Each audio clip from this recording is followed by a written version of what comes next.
Hello, folks. It's Heather Reid here with episode number 3 of Event Contracts Exposed. I am so excited to be here with you today.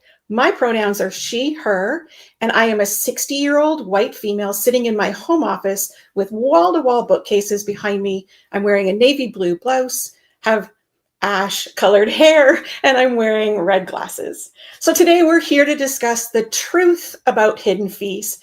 And I actually thought I probably should rename it to My Truth About Hidden Fees, because the is kind of definitive sounding. So we're going to dive into what I know to be true about hidden fees, share some horror stories from listeners that we got ahead of time, and discuss the steps that planners can take to avoid unexpected costs. So I want to remind folks that I am not legal counsel. I am a 30-year experienced meeting professional. And the discussions here today do not in any way constitute or provide or suggest legal advice. And two, I know that you're going to have some questions now or during the replay, so please don't hesitate to put those in the comments whenever and wherever you are viewing this, and we'll do our best to address them live or in future episodes or get back to you. So, as my colleague Anthea Rowe joins me on screen, I'd like to ask folks to comment, where did you hear about today's episode? We would love to know where folks heard about this, because we are trying our darndest to get the news out about this LinkedIn episode. So, Anthea, over to you. Great, thanks, Heather. Hello, everyone. Welcome. Thanks for starting to see your comments come in about where you heard from us. I am a 45-year-old white woman with long blondish hair. I like ash, the way you said that, Heather. Sitting in a home office with, similarly, books behind me, a bookshelf, and a navy wall, wearing a navy dress. My pronouns are she, her. Super. So you're here today to help ask me some questions so I can stay on track, and you're going to monitor comments and things like that. So let's get right into the deep stuff. Perfect. I will do my best, and I'll do my best to monitor people's thoughts and comments. If we can't get them to them all, like Heather said, we'll answer them later. So Heather, off the top, why do many event planners feel suppliers lack transparency about their fees? The short answer, because it's our lived reality. And by that, I mean that most planners have experienced some sort of post-event invoice shock. They've opened up that invoice to find an unexpected charge, unexpected fee, surcharge. And if a planner hasn't experienced it themselves, I know that they know of someone who has. The other thing I know to be true is that our industry publications are saturated with examples. Our Slack channels with industry professionals in it, Facebook groups, etc. The lack of transparency actually is one of the top concerns for event planners. Actually, Anthea, just yesterday, we're starting to see some government involvement in consumer, and what I would say in our case as planners, our attendees. We're starting to see some attendee-facing situations to be addressed. Yesterday, the U.S. Federal Trade Commission banned the burying of junk fees on short-term lodging and tickets to live events. So when you read the article, it says the fees aren't going to disappear, but they must now be disclosed upfront, and the total cost must be displayed more prominently. So I'm glad to see that we're getting movement in the US, and what happens in the US always comes to Canada at some point, which is where I'm at, or you and I are at. So I'm glad that there's movement there, but I also think that there's just as many surprises or hidden charges that are not attendee facing, but in fact, they are client facing.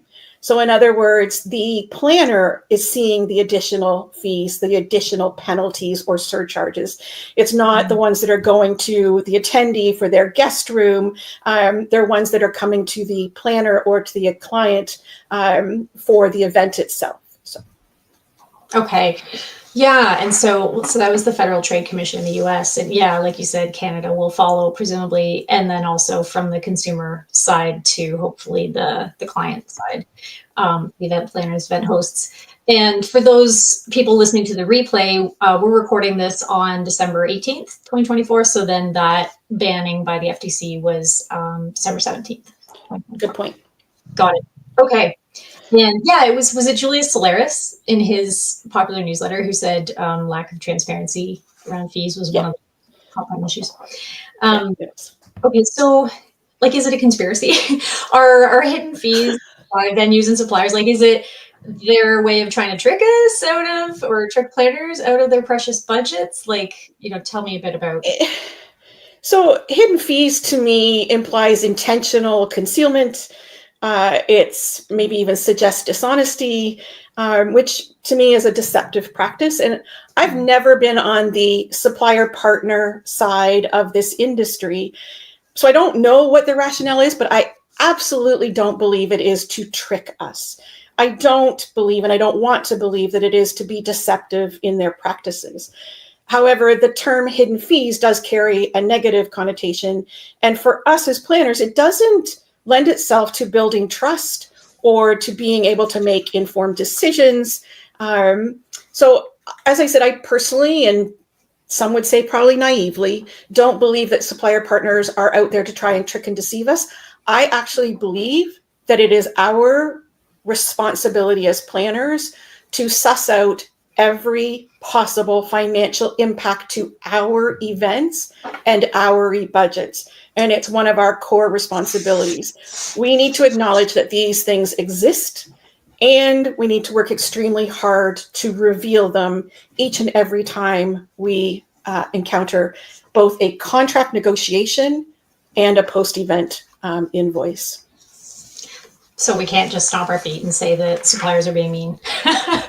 As much as we love to. So you were getting some comments from Katie says, recently received a hotel bill that included a service charge on room rentals, totaling an additional $800 over the initial. Sounds pretty common, right? Received final hotel bill. This is Emily, with a service charge added, encore AV costs. Yeah. So it sounds like it's like everyone here today listening to has experienced it. So, we've talked about them in kind of abstract. Like, what are some actual examples of hidden fees that many planners encounter? So, as I said, to me, there are some attendee-facing ones, and there are also client ones. So if you're thinking about your attendees, it might be their sleeping room. It could be everything from Wi-Fi to phone calls from in the room to in-room safes, room service charges, early departure fees. One of our listeners that registered to attend was saying even early check-in fees are now being assigned. It could be minibar restocking. If you take something out, it counts it as being sold, even if you put it back in. Newspaper delivery, luggage storage. There's all sorts of attendee-facing ones that we need to be very aware of. But when we're looking at event contracts, we also need to think about the client and meeting spaces, just like, Katie said that there was a service charge on room rentals. Absolutely, very, very common that there are now administrative / service fees on meeting room rentals. One example that was given to us on LinkedIn was an HVAC surcharge for after hours events. Well, oh my God, you're renting a room. They know the time of day. Why is there an HVAC charge on top of meeting space rental? An example given was the use of wall sockets. One planner witnessed the hotel representative going around and counting how many wall sockets were being used and given a daily charge for additional power. Cost to access lighting panels or lighting remotes, cost for water stations. I know there was an example given that outdoor event space is rented. And of course, we're shown with, patio umbrellas and heaters. And then, no, it's the bare surface. And now you need to rent the umbrellas and you need to rent the heaters. So there's all sorts of sources for meeting space fees in addition to the core price of rental. And then if we talk about food and beverage, which is another big component of the event world, I've heard that condiments for coffee and tea can be at a surcharge, that our coffee and tea service does not include honey, or does not include, whatever. Sugar, I don't drink either. So, it could be that water stations on a banquet table now have a charge. There's so many, and I don't want to take time on what are the charges. I think we don't have to look too far, and I think we can learn from one another about all the different examples. What I really want to spend the meat and time here today is on what can we do to address these kinds of hidden charges. So I think there's no lack of what is being labeled as hidden fees. Right. And it sounds like it could be reinvented, right? So if you got good at asking, like, okay, well, the outdoor space, does that include the patio tables and umbrellas? Then maybe there'd be additional things later, like, oh, you didn't say that you wanted the speakers to be playing music out there, even though they're already wired in. Like, it sounds like, yeah, it could always just go on and on. So seems like what planners need is more of an approach. And I just want to acknowledge some of the things people have added in the comments. It sounds like they've been hit up for fees on things like branding fees. Absolutely. The bellman, yeah. Yep. Branding, like cling for in a room that you've already rented. Elevators. Heather, it's wild to hear you say, like counting the electrical outlets that are being used, or HVAC. It's like, you weren't going to heat the room, or or air condition it. That is wild. Okay, so then, to your point, it's not about cataloging every single potential like hidden fee, and we'll talk about how you feel about that name in more detail. But what we've established that hidden fees are prominent in the industry. How do you think planners should be dealing with them? So first and foremost, I just want to say I am a planner, and I've only ever been a planner. I've never been on the supplier partner side. And it's not that I don't have an appreciation. It's just that I am able to put on some blinders. And I want to share that these are my own seasoned thoughts and opinions.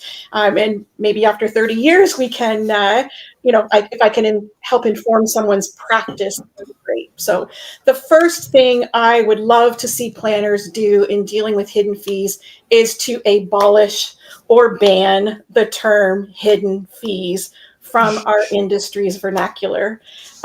We need to be negotiating in language that builds trust, first of all. We need to be negotiating using business terminology.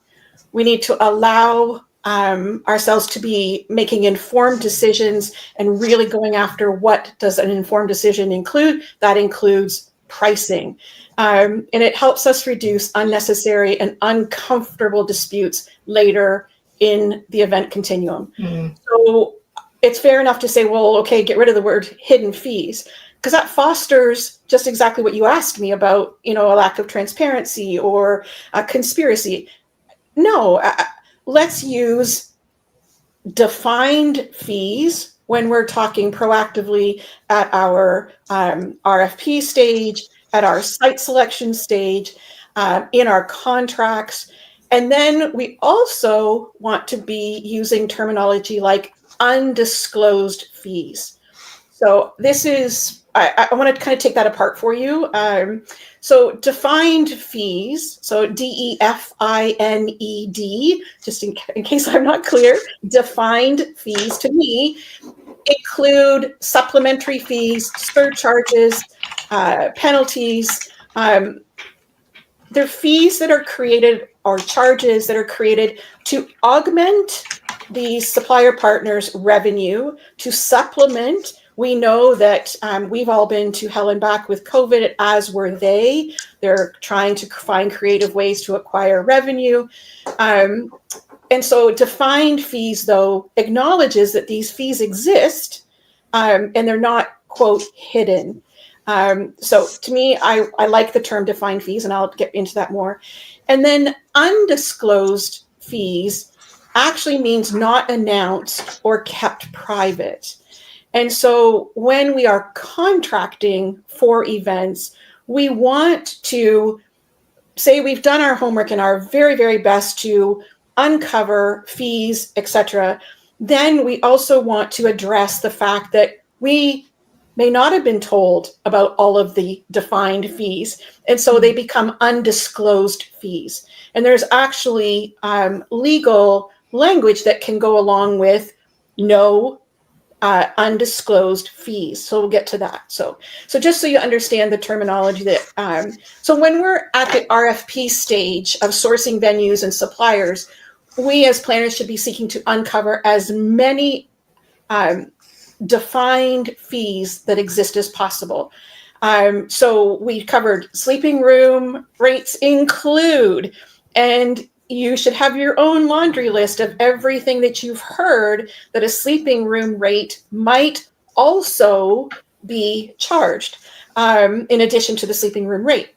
Our food and beverage functions, we want to identify all of those examples that we're learning and are being disclosed here today. For example, all of those are defined expenses that may or may not exist in a property or with a supplier, but when we know of them, we are proactively asking them to identify, do they have them or don't they have them? Meeting space rental, the lighting controls, the HVAC, the number of units of staging, the water stations, the use of the wall sockets. We should have our own list of what we know in the industry exists as defined fees, surcharges, penalties, etc., however you want to call them. So, and there may also be miscellaneous fees, so things that don't fall into one of those three categories. And so we're really putting out there that we are aware that these fees exist, and we are responsible for uncovering them, discussing them, negotiating them, and contracting them. So then when we get to the RFP stage, we should, in my opinion, be using always a defined fees checklist that accompanies our main RFP document. And I know this seems like a lot of work, but it's also a lot of work and a lot of uncomfortableness to discover these things after the fact.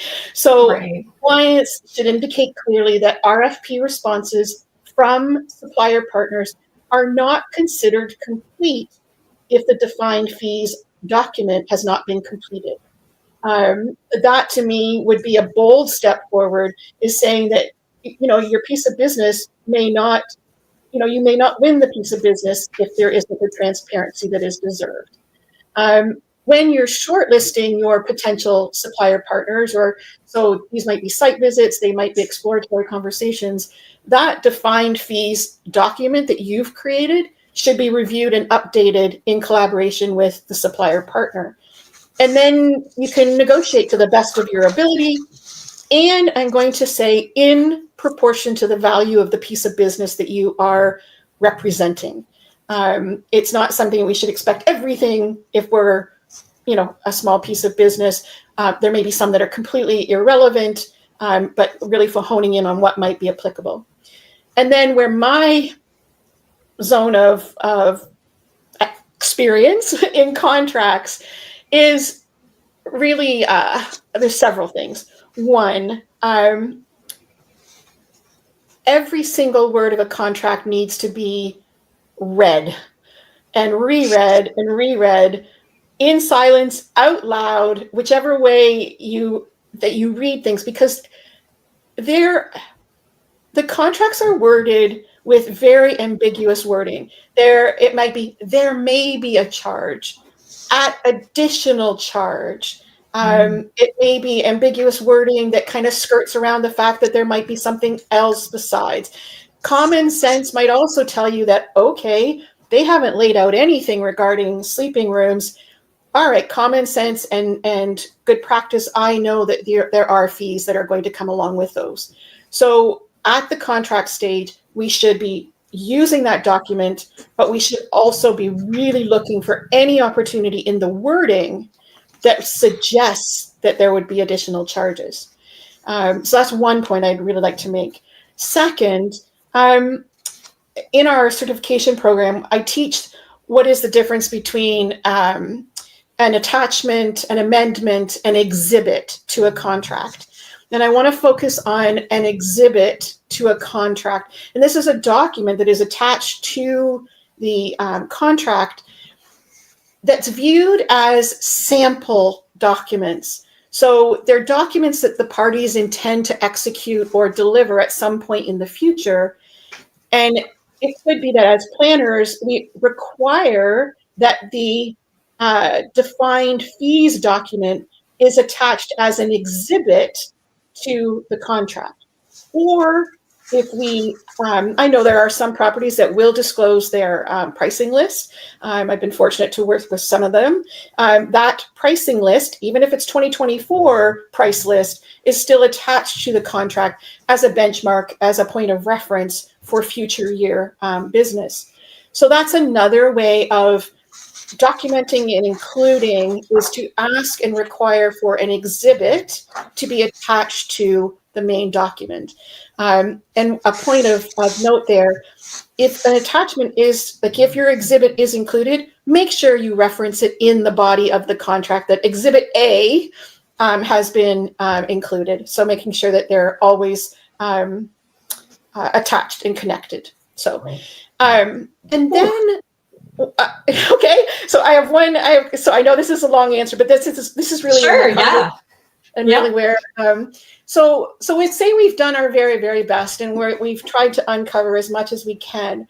There may always be some that are some fees that escape us, or whatever.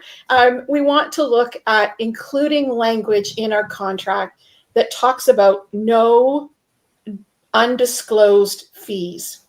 So I cannot and will not give legal language, but I can, and how I've built my practice is I try to dissect language and what are the questions that I can ask to get to good language. And so you want the venue to recognize that they have disclosed in writing in the contract all fees, surcharges, penalties, administrative charges, etc., prior to contract signing. So that's one element that you can be given the assurance that you've done your very best to disclose known fees. And then you want the supplier partner to offer in writing that no additional mandatory fees will be added without consent with the client. So it's that they've disclosed as best they can, and then the client doesn't want any new mandatory fees added after contract signing. We're signing for a piece of business at a certain point in time for a certain amount of revenue, etc. So we want that element reflected.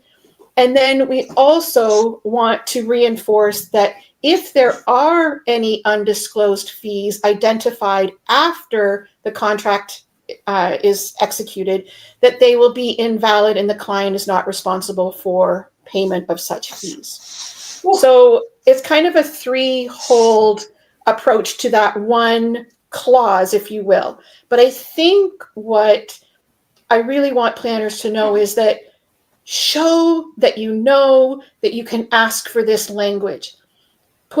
Showing that you are aware of that there are hidden fees, that we're not, being reactive. We are proactively approaching this discussion, and then having the supplier back it up in writing, that they have disclosed fees, that they will not, the client's not required for new fees, and that anything just not disclosed will be at the discretion of the client. Wow. Okay. I don't know. What do the comments say? Is this? Well, we got some questions. Time for one. Right. And just to recap. So what I heard was build out your own list based on what people contributed here, and from friends and colleagues of all the potential quote unquote hidden fees. And then know to look for them in contracts, and to look for contract language like additional charges or additional fees. So kind of generally taking responsibility, and then having that list including language about no undisclosed fees, no additional fees being added after the signed contract. And the RFP, that was an impressive one too, about saying the RFP will be considered incomplete if you haven't included a list of the defined fees. And that may be unrealistic in some settings, but I think if we collectively and more proactively and more aggressively require these kinds of practices, we'll move the needle. We have to change in order for us to get change. And we as planners need to make and move the needle. There was a really good question by Will there that I'd love to. If the event is 3 to 5 years away, have you had success in locking in those prices that are that far out? Will, yes and no.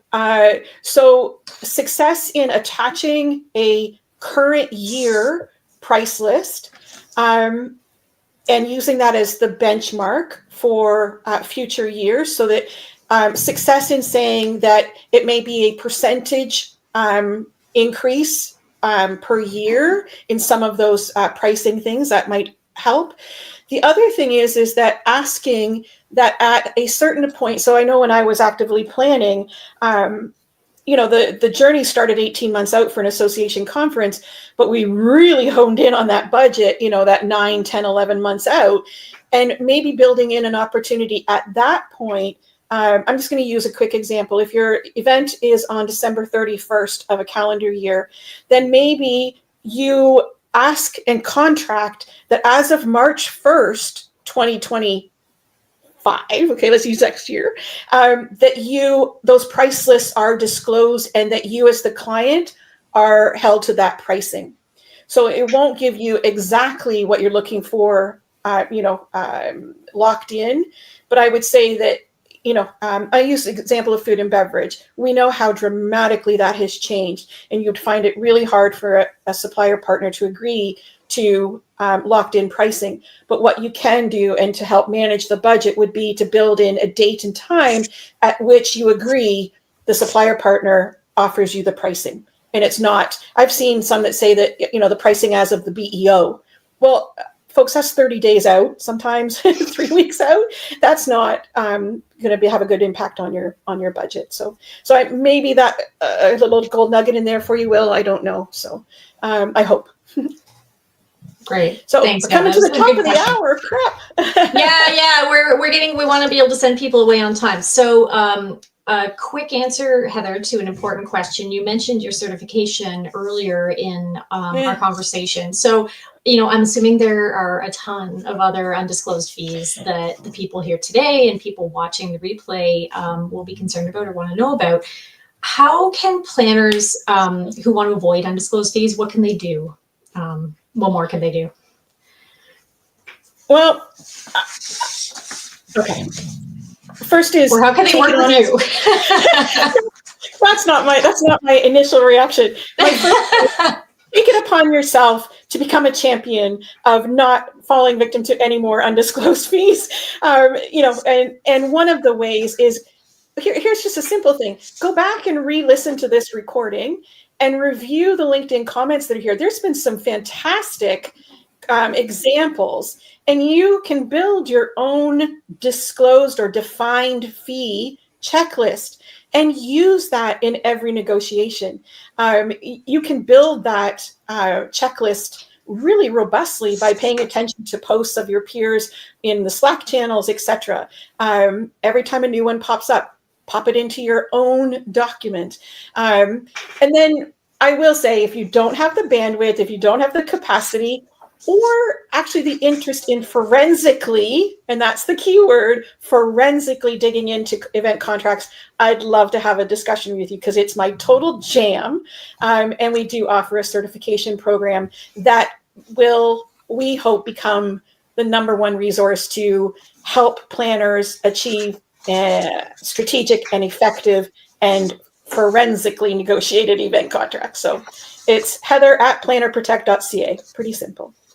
Love it. And your focus, which I really appreciate, you started off the bat with it too, is fair and balanced.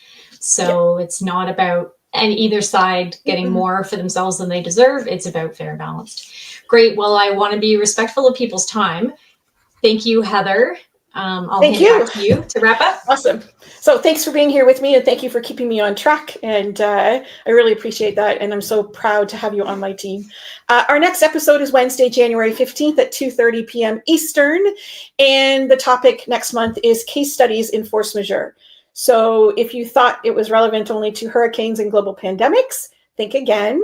I want to discuss 2 real life scenarios that didn't involve COVID and how I was able to carefully negotiate language and work with clients to protect their events and their budgets. So be sure to visit, follow Planner Protect on LinkedIn, register for that event, and you won't want to miss it. So thank you, everyone, and so long for now.